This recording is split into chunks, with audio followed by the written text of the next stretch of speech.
It's LA Comic Con 2025. Let's go find the best of everything. I'm going to give you a full tour of panel highlights, cosplays. We're going to see it all.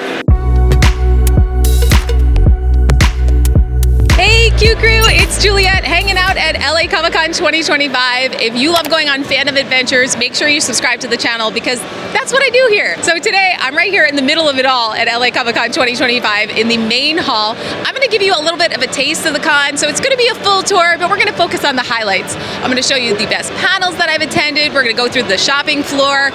Hopefully my wallet will be okay through the end of all of this. I'll show you the best cosplays too. So let's not waste any time. As usual, let's get straight into LA Comic Con 2025. LA Comic Con is held every single year at the Convention Center in, yeah, you guessed it, downtown Los Angeles. And while it's definitely not as big as the behemoths that are San Diego Comic Con or New York Comic Con, there's something really special about this con that I love. I love how approachable this convention feels. I feel like it's one of the best ones to go to as a beginner. There's something about, not having to deal with all the complexity that comes along with San Diego, New York. That's kind of nice. It's just show up, have a great weekend, not a ton of extra preparation required. So as someone who's attended for the past few years, I did admittedly come into this convention thinking this was going to be another year of, experiencing my cozy, tiny, cute local hometown convention. And what I'm going to show you over the course of this video is that my expectations were definitely wrong. This was without a doubt the largest year I've ever experienced for LA Comic Con. So first up, let's talk about the panels for the week.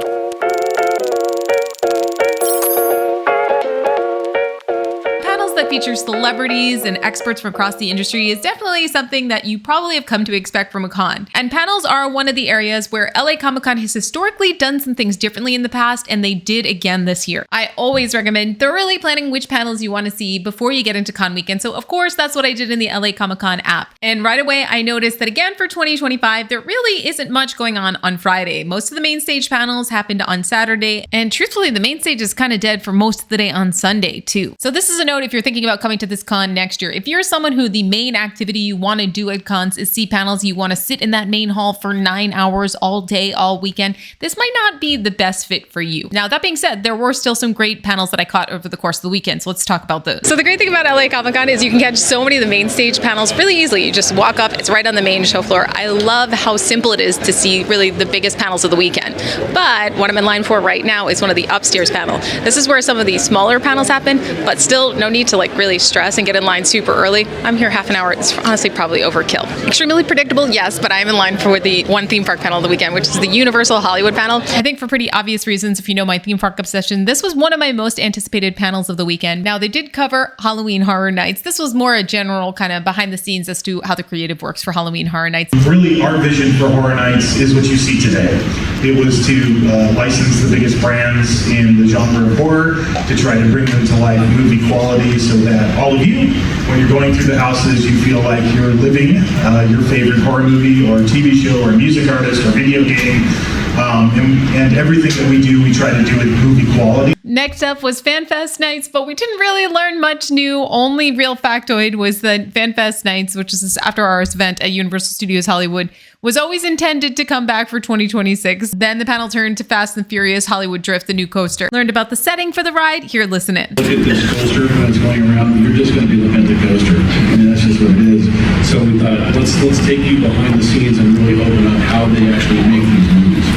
I think this is a bold creative choice. I like the Universal Studios Hollywood is trying to stay true to its behind the scenes, how movies are made vision. First of all, free little giveaway on the way out for FanFest Nights. Very cool mug. But honestly, one of the best panels I've really ever attended at Comic Con because it was so incredibly well moderated. Now, there were a ton of great smaller panels happening throughout the course of the weekend. One I was really interested in catching that I missed was 50 Years of Hollywood Hair Design. I did manage to catch the voiceover cast from Baldur's Gate 3. This is a video game that I love, and the cast was just incredibly charismatic. I got to see about 30 minutes of this panel.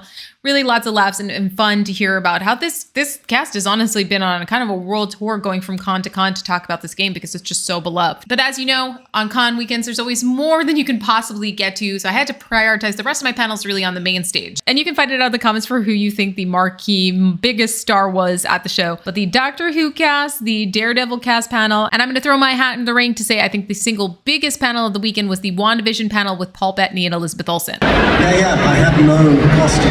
I was a little nervous, as you can imagine, to show up in my trailer to get a costume. It was just a pair of underpants. Paul Bettany and Elizabeth Olsen. I could see why those two were cast together because they just have like the most amazing chemistry, so natural together. The last panel of Saturday night is one that holds this spot year after year, and it was also on the main stage. Every year I make a point of making sure I catch the cosplay competition. It's always so inspiring for me to like keep pushing my craft. Seeing their work up there though, oh my gosh, and the hours that go into it, it's jaw-dropping. If you've never worked a cosplay competition into your panel rotation, I just so recommend it. I sometimes don't even stay for the judging of the results because for me, I just want to see all the work, see folks up on the stage. It's just a fun way to close out your evening.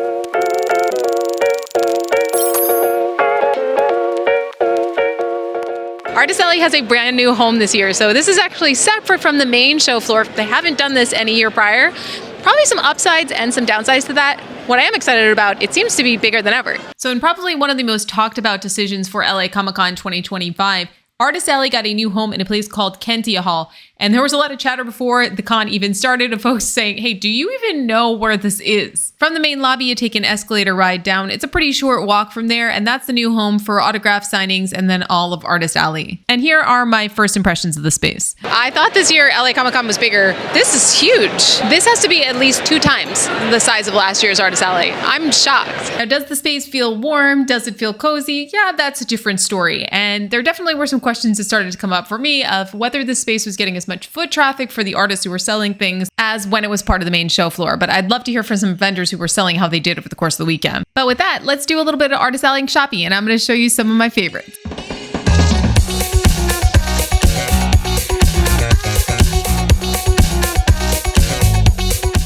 I spy the Muppets. The sketches are beautiful. I've never really seen the Muppets hand-drawn like this.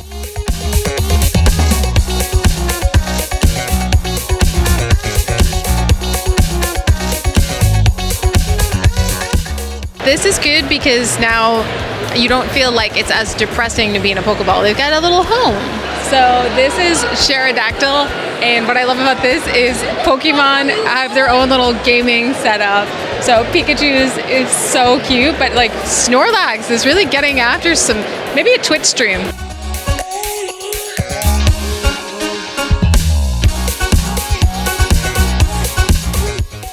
I like the Demon Hunters one and also the Naruto one for ramen.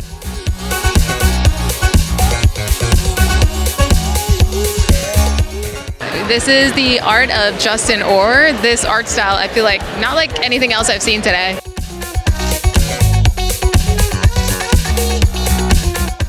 That's a wrap on Artist Alley. My final verdict, I actually like the fact that it's separate from the main show floor just because it gave it so much more space for more artists than ever this year. And I will definitely be back to make my purchases, but my rule is always I don't do it until the last day because I want to make sure I don't have any purchase FOMO if I see something I want better, you know, below the budget.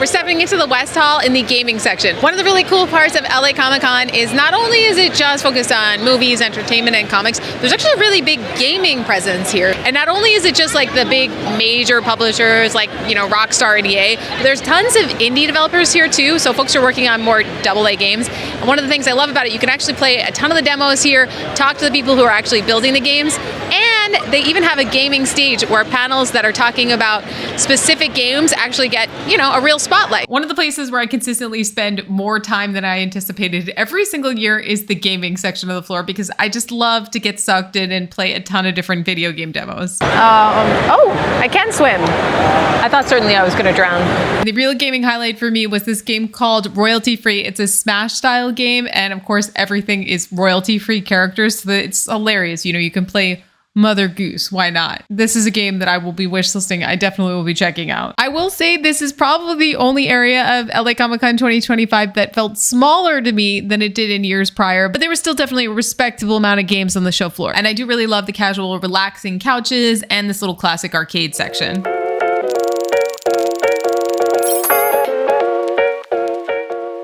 Is there any better spot in the world to people watch than a Comic-Con convention because of all the incredible cosplayers? LA Comic-Con 2025 definitely brought the cosplay talent. I was so crunched on time this year. Unfortunately, I couldn't come up with a new cosplay, which was disappointing for me, but the talent that showed up and out and was prepared, I think it was probably the best year for LA Comic-Con cosplay that I've seen. So you want some eye candy? Yeah, let's check it out. 3, 4 o'clock, the main hall right now, it is cosplay galore.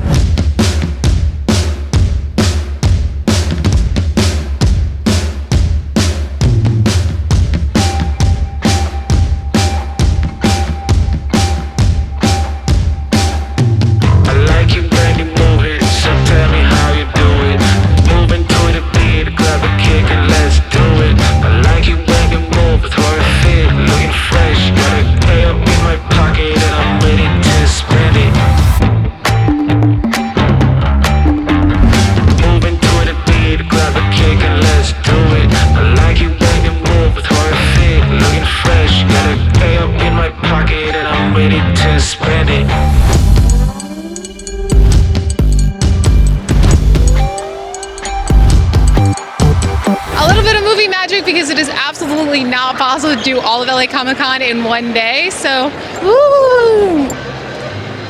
Back at it and ready for more.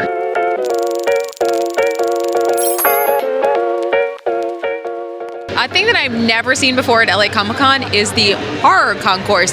This is where the photo ops previously were, so let's go explore that area now. And I hope it's not too scary. I'm not big on scares. So in another very talked about move for LA Comic Con 2025, a horror concourse got added. Horror has had a pretty steady presence at the con, usually in Artist Alley and vendors on the show floor. But this year was a major step forward with a dedicated space. And interestingly, this was a kind of more interactive experience. One thing I definitely wasn't expecting, there's actually scare actors in here. I cannot escape getting jump scares this Halloween season, can I? Thankfully for me, the jump scares were pretty mild, but scare actors roaming throughout the concourse. There was meet and greets, there was photo ops. This was more than just a, come shop for horror goodies. The concourse was divided into 2 areas, the main shopping area, which was bright, well lit, much more quiet, and then the inside area, which I would call more sensory overload, but that's what they were going for. Very loud in here and also extremely spooky. It's not really my forte, guys. So children beware and take this to heart. I think it's nice to have a more immersive space inside the con. I'm wondering how this is going to evolve as time goes on. I didn't end up really doing any major shopping here. I just kind of browsed, but I did have fun, taking some of the pictures. It really feels like LA Comic Con is trying to branch out this year. This is the most biggest horror presence that I've seen. Like I said, horror is definitely not my cup of tea, but I like that they're expanding it and opening it up to more and different genres because, Comic Con's just about fandom.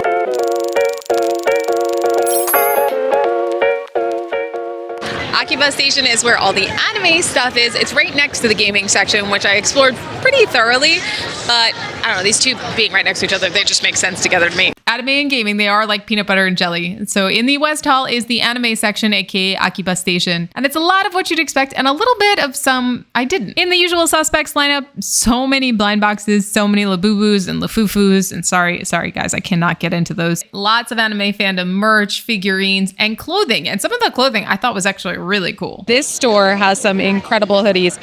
One of my girlfriends is a major Sailor Moon fan. I feel like she would lose it over these. And honestly, I would wear this too. Now, in the unexpected parts of the anime hall at the convention, I have to say, snacks, I didn't see that coming. Something about a wide variety of chip flavors really excites the mind. And the other thing that really overtook this area was the night markets, aka the claw machines. I have not really seen this in the same way at any other convention. And I did, of course, end up pressing my luck. And you see how it went. I've made my choice. I want to go for these guys, but I'm very skeptical of my relative skill level. Not confident. I mean, that looks pretty good. You assess it from all the angles. Okay. I mean, it's a salt.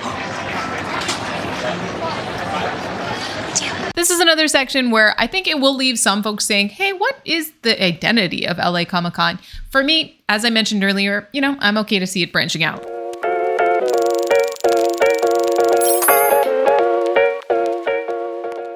One of the most essential parts of any con is shopping, and the show floor here, it's going to take a while to explore it all. Sprawling, definitely the right word to describe the main show floor for LA Comic Con this year. And no shade to the vendors, but there were a couple of booths that I was instantly drawn to because they weren't just selling stuff. There's a whole booth here dedicated to the Lucas Museum of Narrative Art. I have been really interested. I've been waiting for this museum to open up here in LA. What I learned at the booth is that an announced date for the opening is coming soon. This museum is going to be a celebration of just a lot of nerdy stuff. Comics, art, movies. I'm very excited to see it. Plus the building itself is like gorgeous. Exploring some of the Universal Studios Hollywood Fan Fest Nights booth. They had this booth last year, and they've got the Scooby-Doo Mystery Machine out because this is going to be a big feature in Fan Fest Nights this year. They also had a small section dedicated to Halloween Horror Nights, and then the Fast and Furious ride vehicle was out, which I have seen up close and personal already at Universal Studios Hollywood, but it's just building my hype levels even more for this coaster. Now though, it's time to shop the main show floor.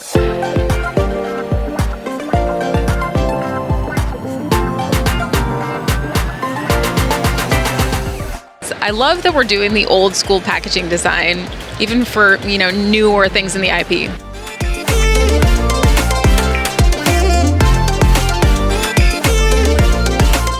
The long rest.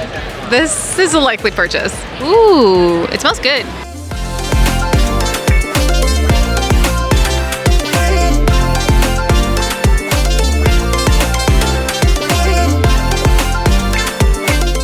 The top end for these figurines goes all the way up to $2,500, which is sadly out of my price range for today.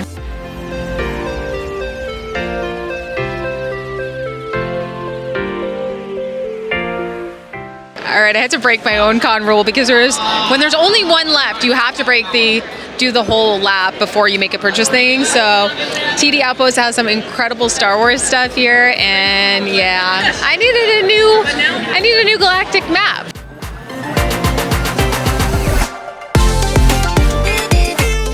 I managed to successfully stay within my shopping budget this year. That might be a first for that. Great selection of shopping this year. A thing I always look for on the show floor is how many unique original booths am I seeing? You don't want to see the same thing over and over again for those mass-produced factories, and tons of different artists, vendors showing up. It was a great variety of shopping this year. It's been a very successful con weekend when you can no longer stand because your feet are hurting that much from walking. I had an excellent time at LA Comic Con. I have to say that this year was definitely, I think, a big level up for the con. My only tweak for next year, I think bringing Artist Alley back to the show floor, after walking the show floor for shopping, I'm like, kind of feels strange to have Artist Alley be so far away. Did some great shopping, saw so much. What a great weekend here at LA Comic Con. If you're not subscribed to the channel, make sure you hit the subscribe button right now. I'm going on another fandom adventure with you next week. So I'll see you then. And as always, remember, fandom is for any age.